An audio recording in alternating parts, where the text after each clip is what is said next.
Assalamualaikum warahmatullahi wabarakatuh dan Shalom.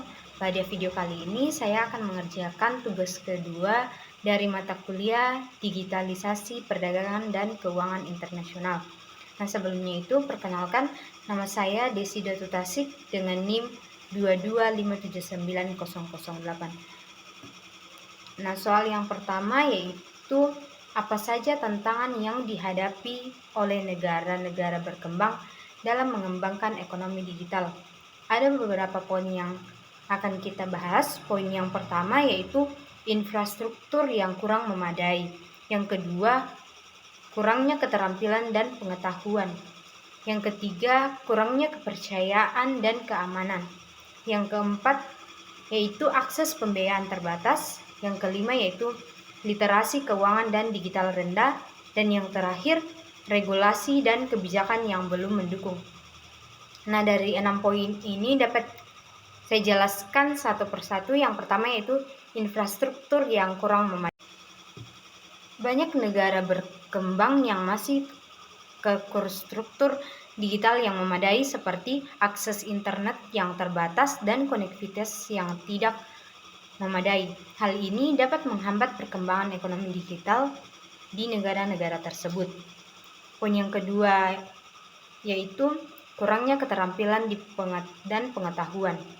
Di banyak negara berkembang, populasi yang terlihat dalam ekonomi digital tidak memiliki keterampilan dan pengetahuan yang diperlukan untuk berkompetisi di pasar digital.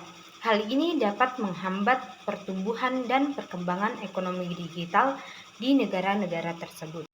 Kemudian yang ketiga yaitu kurangnya kepercayaan dan keamanan.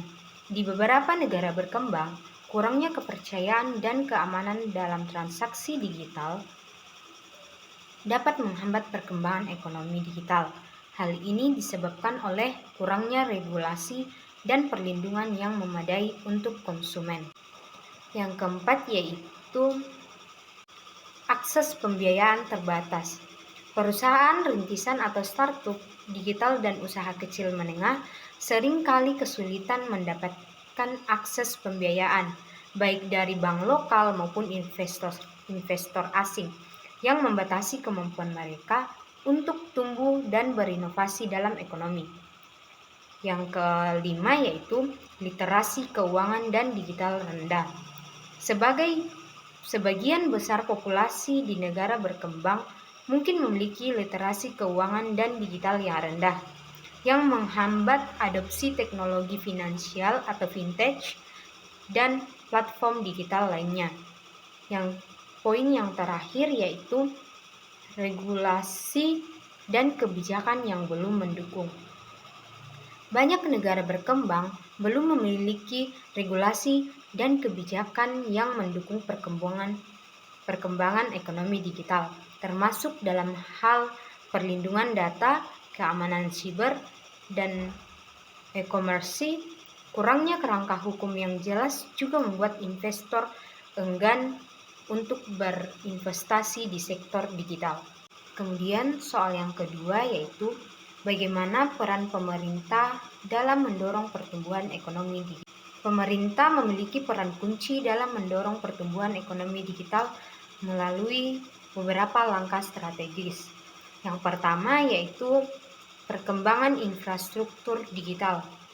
Pemerintah berperan dalam membangun infrastruktur telekomunikasi seperti jaringan internet berkecepatan tinggi, pusat data dan teknologi 5 GB, dan infrastruktur yang baik adalah fondasi penting bagi pertumbuhan ekonomi digital.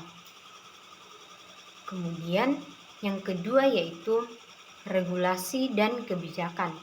Pemerintah perlu membuat kebijakan yang mendukung ekosistem digital seperti regulasi terkait perlindungan data pribadi, keamanan siber, transaksi elektronik, dan kebijakan perpajakan digital yang mendukung inovasi tanpa memberatkan pelaku usaha. Yang ketiga yaitu mendorong inovasi dan investasi teknologi. Pemerintah dapat memberikan insentif bagi perusahaan-perusahaan teknologi, termasuk startup untuk melakukan inovasi di sektor digital. Ini dapat dilakukan melalui skema insentif pajak, bantuan modal, atau program inkubasi dan akselerasi startup. Kemudian poin yang keempat yaitu menguatkan kepercayaan dan keamanan. Pemerintah dapat mengadopsi regulasi dan kebijakan yang memadai untuk membangun kepercayaan dan keamanan dalam transaksi digital. Hal ini dapat mendorong konsumen untuk bertransaksi secara digital dan memperluas penggunaan teknologi. Yang kelima yaitu memberikan dukungan kebijakan.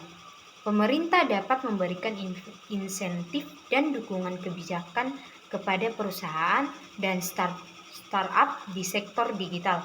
Hal ini dapat mendorong inovasi dan investasi di sektor digital. Kemudian poin yang terakhir yaitu mendorong kolaborasi dan ekosistem digital. Pemerintah dapat mendorong kolaborasi dan pembentukan ekosistem digital yang kuat melalui kemitraan dan kerjasama antara pemerintah, sektor swasta, dan lembaga pendidikan. Secara keseluruhan, peran pemerintah dalam mendorong pertumbuhan ekonomi digital sangat penting dan dapat dilakukan melalui pendekatan yang holistik dan komprehensif.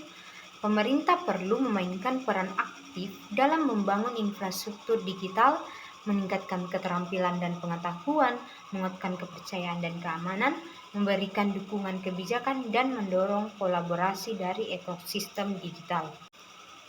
Kemudian soal yang ketiga yaitu apa saja tren terbaru dalam ekonomi digital yang perlu diperhatikan.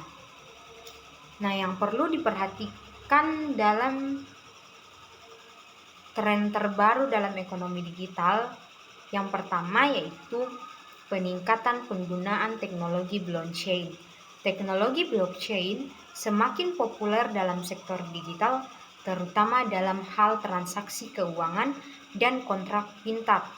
Teknologi ini dapat membantu meningkatkan transparansi, keamanan, dan efisiensi dalam transaksi digital. Kemudian yang kedua yaitu pertumbuhan e-commerce dalam global. E-commerce global terus tumbuh pesat dengan banyak konsumen yang memilih untuk berbelanja secara online. Hal ini didorong oleh kemudahan, kenyamanan, dan berbagai pihak produk yang tersedia di platform digital. Yang ketiga yaitu masa depan kerja jarak jauh. Pandemi COVID-19 telah mempercepat adopsi kerja jarak jauh. Dalam masa depan diharapkan kerja jarak jauh harus berkembang pesat dengan banyak perusahaan yang memanfaatkan teknologi digital untuk memfasilitasi komunikasi dan kolaborasi antara karyawan. Yang keempat yaitu pertumbuhan ekonomi gig.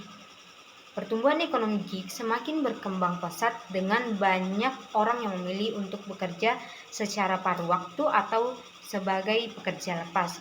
Hal ini didorong oleh kemudahan dan fleksibilitas dalam bekerja, serta adopsi teknologi digital yang semakin meluas. Kemudian yang kelima yaitu peningkatan penggunaan kecerdasan buatan. Kecerdasan buatan semakin banyak digunakan dalam sektor digital, terutama dalam hal analisis data, pengolahan data, dan pengambilan keputusan. Hal ini akan membantu meningkatkan efisiensi dan produktivitas dalam berbagai sektor, yaitu ekonomi berbasis data atau data-driven economy.